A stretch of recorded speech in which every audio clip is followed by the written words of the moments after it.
Hi, I'm Vanessa from SpeakEnglishWithVanessa.com. And I'm Dan. Are you ready to improve your vocabulary A to Z? I am. Let's do it. In today's special vocabulary lesson, I'm here with my husband Dan, and we're going to be talking about one important vocabulary word for each letter of the alphabet, A to Z. 26 new words. All of these words have a theme. Yes, you can use them to describe your English learning journey. Yes, but you can also use them in other situations. So for each of these words, I'm going to give an example that you can use to talk about your English journey. And Dan's going to give an example about something else, another topic. Something personal. Yeah, we don't know but yet. Not too personal. We'll see. Feel free to check out the description for a timestamp for each of these words so that you can go back and study them later. I hope that you'll be able to really remember them by reviewing them again and again. Are you ready to get started? Yes. Let's go. A. Apprehension. A fearful expectation of something. I feel some apprehension when I speak English with a native English speaker or in front of other people in a crowd. What about you? When do you feel apprehensive? Well, I used to feel apprehensive giving speeches, but now I've kind of gotten over that a little bit. But when I was in college, I wrote on the calendar, D-Day, this day is coming and it's going to be terrible, and I was so scared. I was so apprehensive. But now I've gotten over it. Yeah, I remember that speech. You actually did a great job. So your nervousness really didn't lead to a bad conclusion. Maybe it even helped me. Yeah, you felt apprehensive. All right, let's go to the next one. B. Bittersweet. A good feeling with a bit of sadness.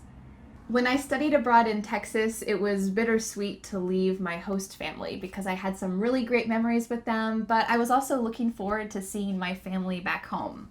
What about you? Are you going to feel bittersweet anytime soon? Actually, we will feel bittersweet because we are leaving this house and moving to a new house. So it's bitter because we have a lot of good memories here and that's sad, but it's sweet because we're going to a new house. It's bittersweet. Yes. C. Complacent. Comfortable with no desire to change or improve.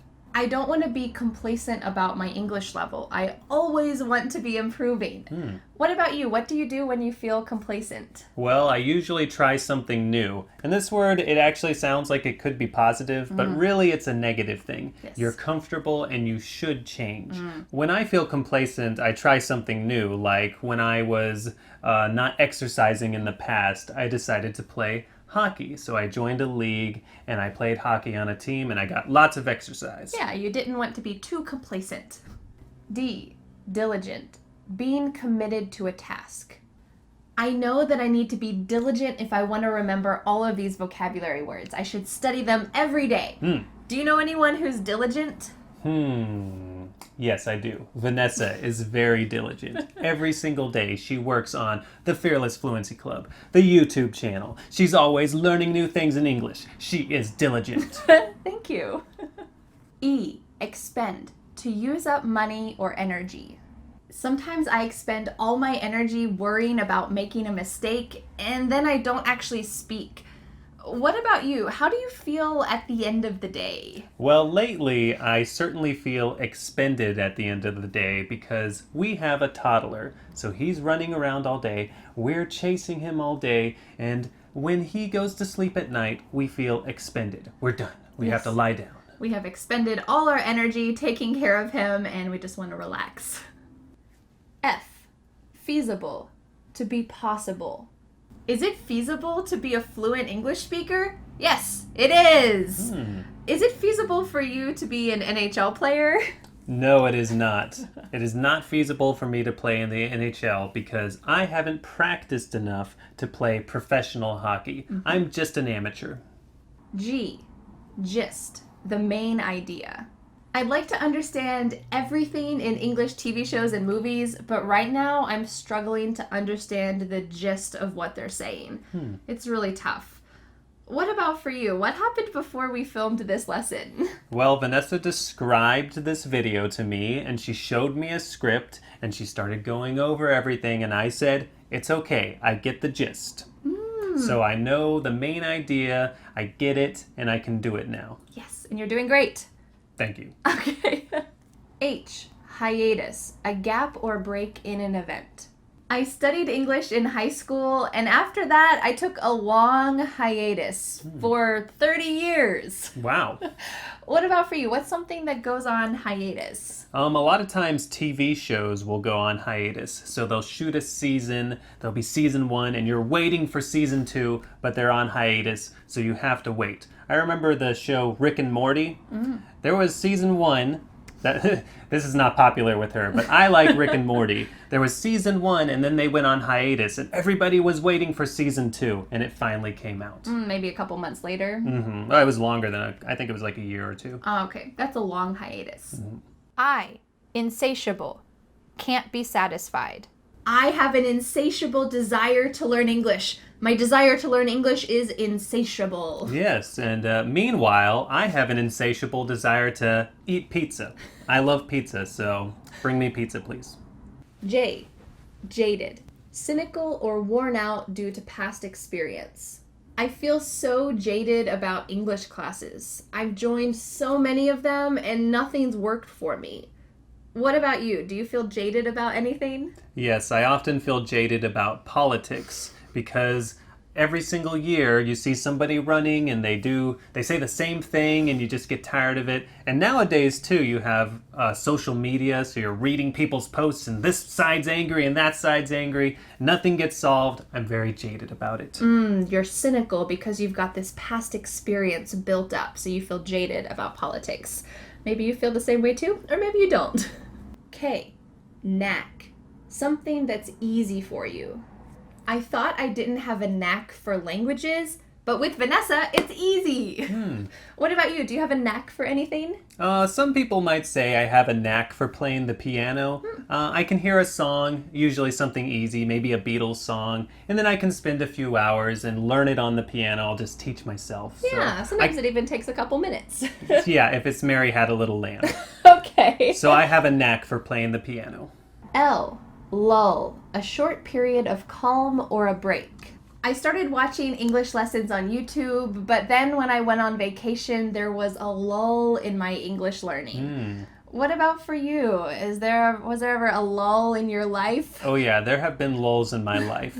For example, every Christmas, there is a lull in my healthy eating. There is just too much good food around. And my mom, she puts out chocolate. So I walk through the door and I just grab a piece of chocolate when I enter the house. So I'm not eating healthily during Christmas. There's a lull in my healthy eating. M, modest, humble. He says that his English isn't good, but he's just being modest. It's actually pretty great. Yeah, we actually knew a guy who was the opposite of modest. He would say things like, when I was at the gym the other day, I looked at my muscles and I saw the sweat on my arm, and my arms looked really great. That's not modest. Yeah, he wasn't very modest, but it was funny. N, nuance, a subtle difference in meaning. Sometimes phrasal verbs have slight nuances that are important to know. For example, find out or figure out. If you want to learn more about these two phrasal verbs, you can check out my video about it up here.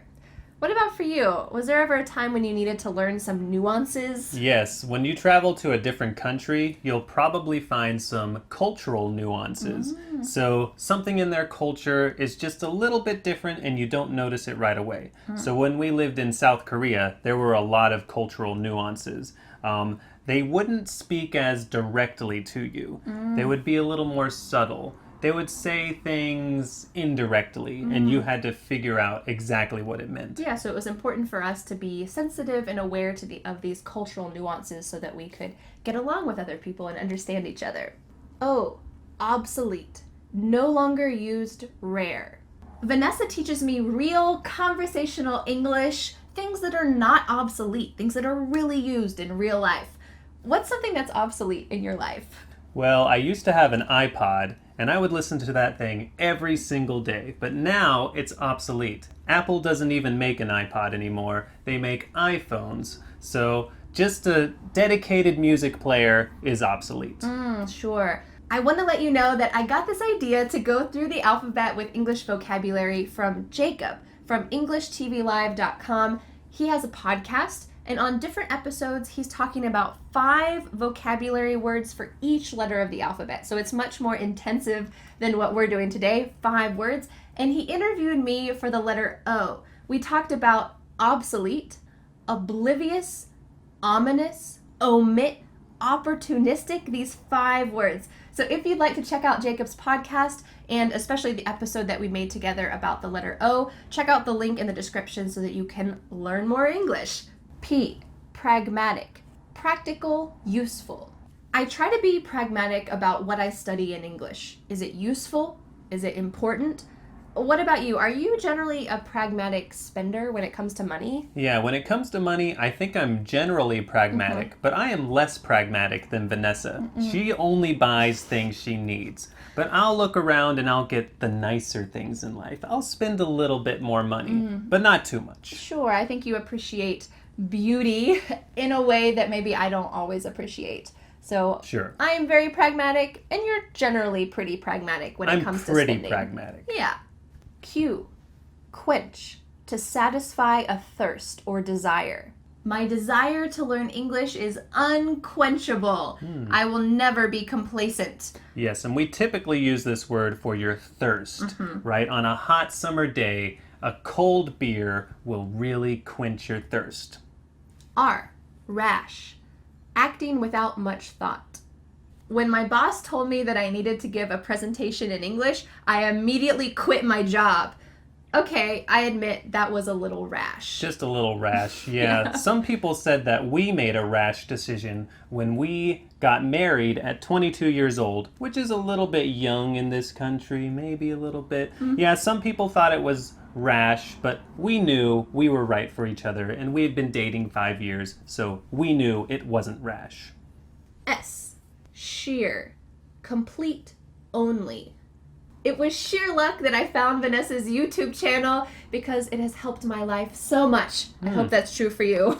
Hey, it was also sheer luck for me to meet Vanessa because I lived 8 hours away from Vanessa, but we went to the same college. And on the first day, we just happened to sit next to each other. It was sheer luck. Yes, and if you'd like to know about how to use the word happen to that Dan just used, you can click on this card up here and learn more about it. T, tentative, without confidence, hesitant. I feel tentative when I need to speak English, but Vanessa's lessons have helped me so much. What about you? Do you know anyone who is tentative in life? I don't know about anyone, but I know a cat who is very tentative. We have a cat, her name is Luna, and she is small and she is very tentative. So if you walk up to her, you know, you could have pet her 5 times that day. Every time she'll be like, huh, who's touching me? She's very tentative. Yes. U, urge, to encourage or persuade. I urge you to use English every day. It will help you so much. Yes. When I was young, my parents urged me to go to bed early. But I didn't really go to bed early. I watched some TV, or I was really into Legos. I built more Legos. So my parents' urging didn't work that well. V, vital, urgently necessary. It's vital to learn English with material that you enjoy. If you learn with something that's boring, you're probably going to quit and then you're not going to reach your goal. So it's vital to find something that you enjoy. Hopefully like this lesson. Yes, and I've learned over the years that it's vital to get at least 7 hours of sleep. So it turns out my parents were right in urging me to sleep because you need sleep. It's vital. W, wane, to lessen or decrease. If your interest in English starts to wane, it's time to find some new material to rekindle your interest so that you don't become complacent. Yes, and sometimes if you have a boring class, your attention may start to wane. I used to have a very boring history teacher in high school, and I just couldn't pay attention. My attention was waning as the hour went by. X, extrovert, someone who's outgoing. I'm not an extrovert, so I need a lot of courage to talk with other people.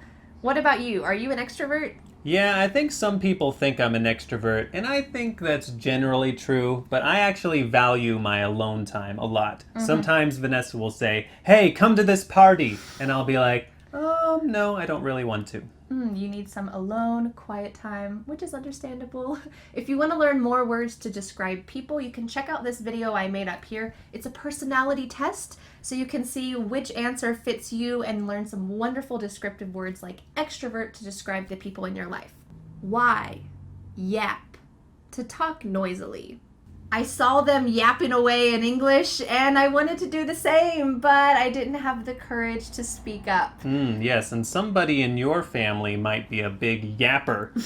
But usually I think of this with a dog, right? The dog is yapping outside. Stop that yapping! This could be a negative word if you say that to someone. Stop yapping. If you I say think that it's to a negative. human. Yeah. But if you say that with kind of a joking tone, oh, they're just yapping away, then it could just be a little bit more of a joke.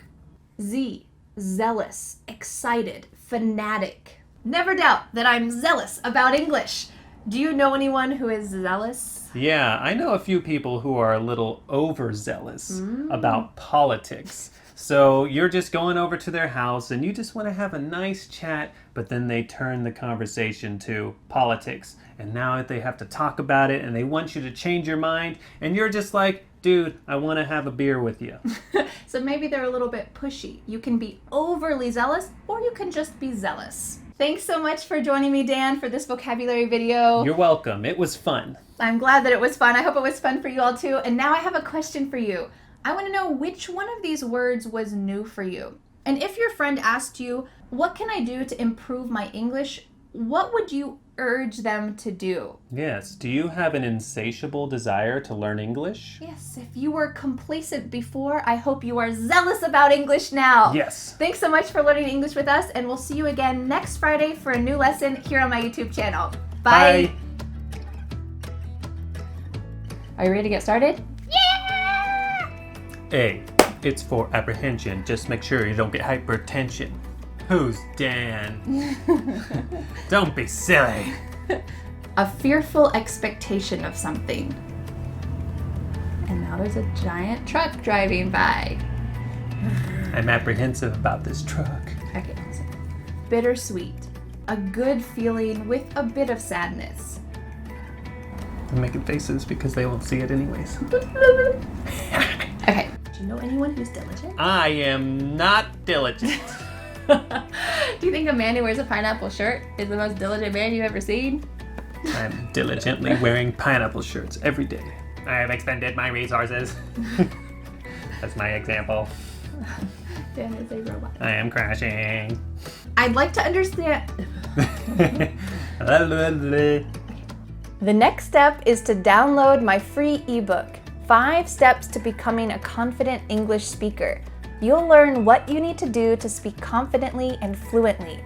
Don't forget to subscribe to my YouTube channel for more free lessons. Thanks so much. Bye.